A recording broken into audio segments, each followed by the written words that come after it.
एथर राखी पूर्णिमा घरे मिठा तैयारी करी सेलिब्रेशन करंतु कारण यही मिठा तैयारी करिबा बहुत सहज अब खूब कम सामग्री रे मध्य तैयारी होइथाय।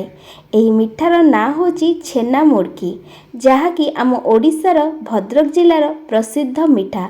भद्रक जिले में यही मिठा मिले जहाँकि खाइबा पाई बहुत बढ़िया लगे, बहुत स्वादिष्ट लगे, समस्तंकर प्रिय। कारण ओडिशार सबु मिठा छेना रे मैक्सिमम तैयारी होइथाय और छेना मिठा खाइया पाई समस्तंकु भल लगी थाए। अति सहज प्रणाली रे मु आपण मन सहित शेयर करी जेमिति कि आपण आधा घंटा रे एही मिठा को सांगे सांग तैयारी करि परिबे। चलंतु ताहले रेसिपी देखिबा। रेसिपी देखिबा आगुरु नमस्कार, मु ओडिया झियो लोपा चैनल रे आपण मनकर बहुत बहुत स्वागत। एबे जाई जदि मो चैनल को आपण माने सब्सक्राइब करनांती तळे लिखाइतिबा सब्सक्राइब बटन ने क्लिक करी चैनल को सब्सक्राइब करनियंतु। ए मिठा पाई आवश्यक पनीर। एबे प्रथमे आमे पनीर को काटी नबा। आपण को भी साइज रे काटी नेबे। मु एठी किछि लंबा पीसेस रे काटी छी और किछि छोट छोट पीसेस रे काटी नउची।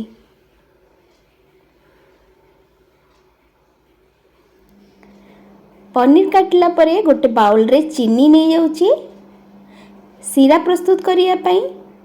मिठा रे चीनी सीरा दबा। चीनी सीरा प्रस्तुत करिया पाई प्रथमे गोटे कुकर बसई नबा। कुकर रे मिठा तैयारी करिबा सांगे संग तैयारी हे जिवो।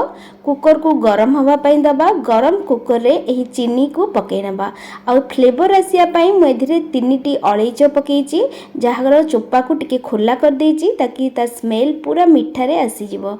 चीनी को प्रथमे गरम कुकर रे पकै नउची। ए मिठा को आपण कढ़ई रे मध्य तैयारी करि परिबे किंतु सेथिरे टिके अधिक टाइम लागि थाए। कुकर रे बहुत शीघ्र रेडी हो जाई थाए। चीनी को टिके भाजी नबा जद्वारा बहुत बढ़िया कलर आसी जिवो। मिठा रे कोनोसी कलर व्यवहार करिबानी, एमिति ही बहुत बढ़िया कलर आसी जिवो। तापरे एथिरे टिके पानी देकी ताकू चीनी सीरा प्रस्तुत करनबा। एठी हमर गैस फ्लेम टिके स्लो रहिबो ताकि चीनी सीरा भल भाबरे प्रस्तुत हो जाऊ। टिके समय पाई फुटिया पाई छाड़नबा जेमति कि चीनी सीराटी भल भाबरे प्रस्तुत हो जिवो।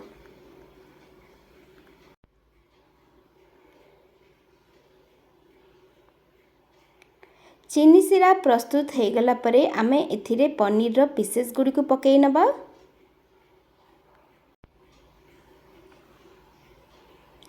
एठी पूरा केयरफुली पनीर रो पीसेस को धीरे धीरे पकेई नबा।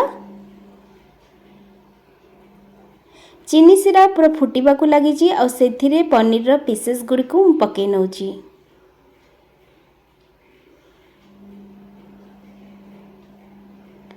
सबु पीसेस को पकई नबा। टिके मिक्स कर नेली। एबे कुकर रो कवर को लगई किना आधा घंटा पाई यहाँ को छाड़नबा। आधा घंटा पाखापाखी गोटे सीटी आसला पर्यंत सिम गैस रे बसई नबा। गोटे सीटी जितले लागिबो तापरे गैस फ्लेम को मीडियम रखिकी आउ दुईटा सीटी बजेबा।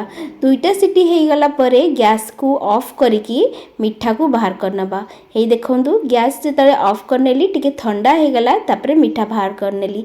देखिले केते सहज प्रणाली और केते शीघ्र तैयारी हे गला। एथिरे किछि भी अधिक जिनस यूज हेनी आ बहुत शीघ्र बहुत सहज प्रणाली रे ए मिठा को तैयारी करि परिबे। ए मिठा तैयारी होला परे आको आधा घंटा पाई फ्रिज रे रखि नेबे जद्वारा ये पूरा सेट हे जिवो आ खाइबा पाई पूरा दुकान भली टेस्टी लागिवो। निश्चित भाव रे ए मिठा को थरे घरे ट्राई करंतु।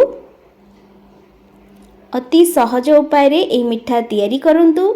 आ भल लागिले वीडियो को लाइक करंतु, चैनल को सब्सक्राइब करंतु, निजर मतामत को कमेंट बॉक्स रे कमेंट करी मो संगे शेयर करंतु। एई छेना मुड़की रो रेसिपी केमिति लागिला निश्चित भाबे शेयर करंतु कमेंट बॉक्स रे कमेंट करी।